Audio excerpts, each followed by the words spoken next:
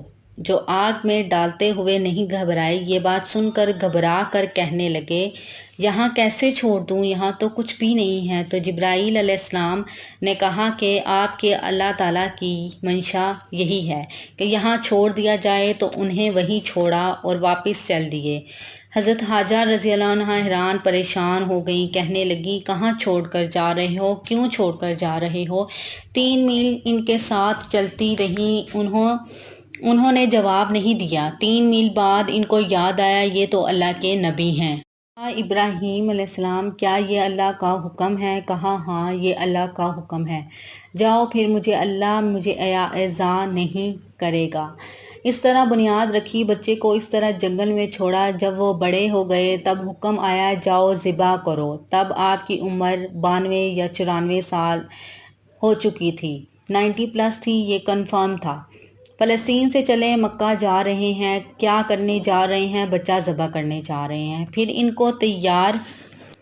کو تیار کرا کر مینا کی وادی میں لا کر کہنے لگے بیٹا اللہ کا حکم ہے تمہیں ذبح کر دوں۔ تو بیٹے نے کہا آپ کر دیں جو کرنا ہے۔ ابراہیم علیہ السلام کہنے لگے کوئی خبر بھی ہے میں کیا کہہ رہا ہوں؟ کہا جو مجھے پتا ہے آپ کہہ رہے ہیں مجھے ذبح ہونا ہے، تو آپ کے بدلے مجھے اللہ ملے گا وہ آپ سے بہتر ہے، اور دنیا کے بدلے مجھے جنت ملے گی وہ دنیا سے بہتر ہے۔ پھر معصوم بچے نے کہا ابا میرے ہاتھ باندھنا اور مجھے الٹا لٹانا، اور پھر فرمایا اپنا کرتا اتارا اور کہا یہ میری اماں کو دے دینا، میری نشانی رہے گا، اور آپ اپنے کرتے میں مجھے کفن دے کر یہاں دفن کر دینا۔ تو ان کے ہاتھ پاؤں باندھے، الٹا لٹایا، اپنا گھٹنا رکھا ان کی کمر پر، اور ان کے سر کے بال اٹھائے اور تھوڑا سا اوپر کر کے نیچے سے چھری چلانے کے لیے ایک ہاتھ میں بال تھے، ایک ہاتھ میں چھری تھی، اور یوں آسمان کو دیکھا کہ اے اللہ تو مجھ سے ناراض ہو گیا ہے کہ اسماعیل کی محبت نے میرے دل میں جگہ پکڑ لی ہے؟ نہیں میرے مالک، میرے دل میں تیرے سوا کچھ نہیں ہے۔ اگر میرا کوئی امتحان ہے تو پاس کر دے، اور اگر تو ناراض ہے تو مجھ سے اپنی ناراضگی دور کر دے۔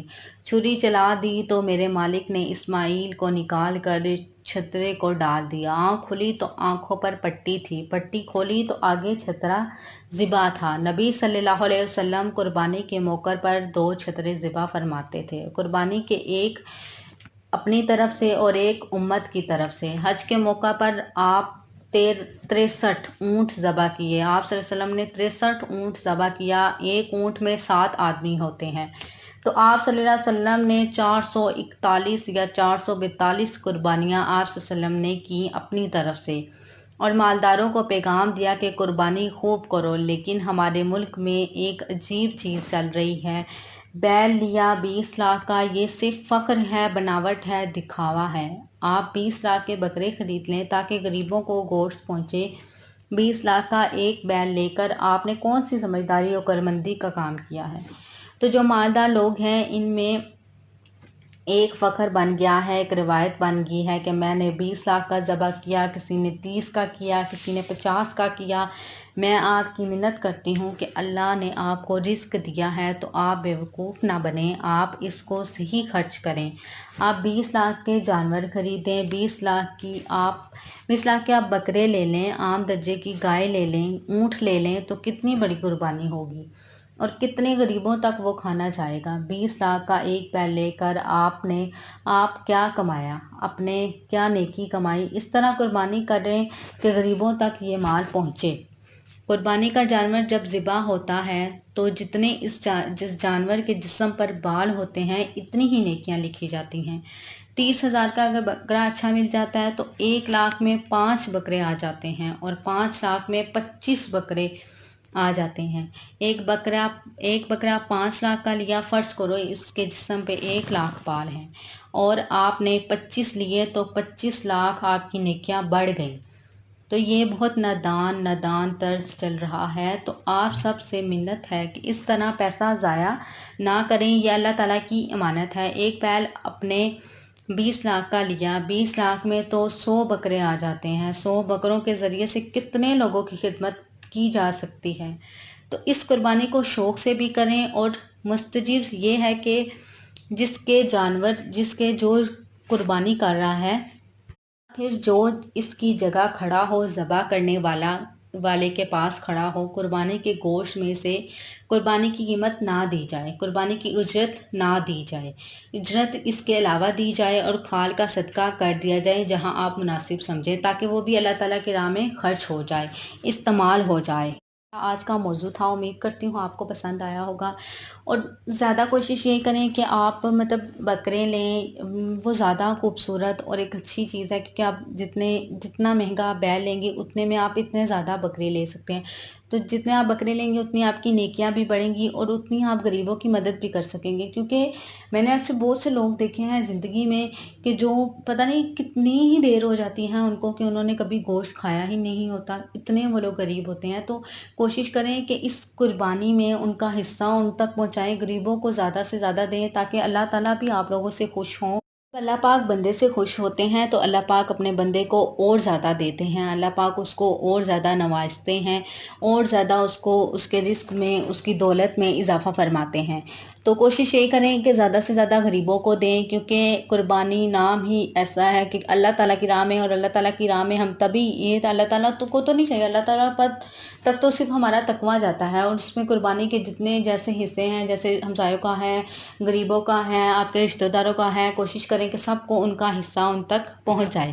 تو اس کے ساتھ میری طرف سے آپ سب کو عید الاضحیٰ کی مبارکباد پیش کرتی ہوں، اور اسی کے ساتھ میں شاہ آپ لوگوں سے اجازت چاہتی ہوں۔ دعاؤں میں ضرور یاد رکھیے گا، اور آپ کو اگر آج کا موضوع اچھا لگا تو اس کو دوسروں کے ساتھ شیئر کریں، اور ضرور مجھے کمنٹ کے ذریعے بتائیے گا کہ آپ کو آج کا موضوع کیسا لگا، اور ضرور میرے چینل کو سبسکرائب کریے گا، لائک کریے گا، اور کمنٹ کے ذریعے مجھے بتائیے گا۔ اور اسی کے ساتھ میں شاہ آپ لوگوں سے اجازت چاہتی ہوں۔ دعاؤں میں ضرور یاد رکھیے گا۔ اللہ حافظ۔